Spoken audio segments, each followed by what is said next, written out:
Médias, la BBC dans la tourmente après un montage trompeur d'un discours de Donald Trump. La British Broadcasting Corporation BBC fait face à une vive controverse après la diffusion d'un documentaire accusé d'avoir manipulé un discours de Donald Trump pour le présenter comme un appel à la violence. Diffusé en octobre 2024, une semaine avant la présidentielle américaine. L'épisode du magazine d'investigation Panorama aurait, selon plusieurs observateurs, artificiellement M. Trump le 6 janvier 2021, jour de l'assaut du Capitole. Le montage donnait l'impression qu'il incitait directement ses partisans à marcher vers le Congrès pour se battre comme des diables face au tollé. Le président du groupe Samir Shah a présenté des excuses officielles dans une lettre adressée à la Commission parlementaire britannique de la culture et des médias. Nous reconnaissons que la manière dont le discours a été monté a pu donner l'impression d'un appel à la violence. La BBC souhaite s'excuser pour cette erreur de jugement. Mais la polémique ne s'est pas arrêtée là. Donald Trump a menacé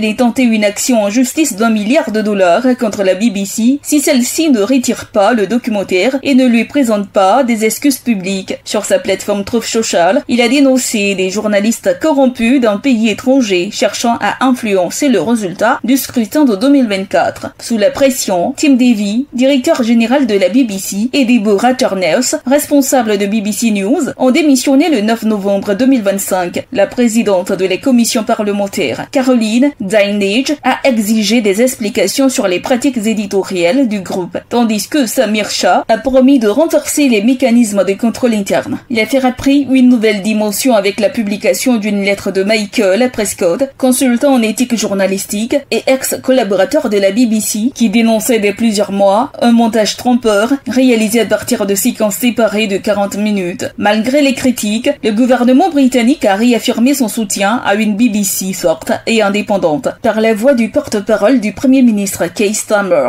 Une affaire embarrassante. Néanmoins, à l'heure où le groupe public doit renégocier d'ici fin 2027 son contrat de mission décennale avec le gouvernement, Samir Shah a déclaré espérer que le futur directeur général saura restaurer la confiance et façonner positivement l'avenir de la BBC. Accra, agence presse, radio et audio.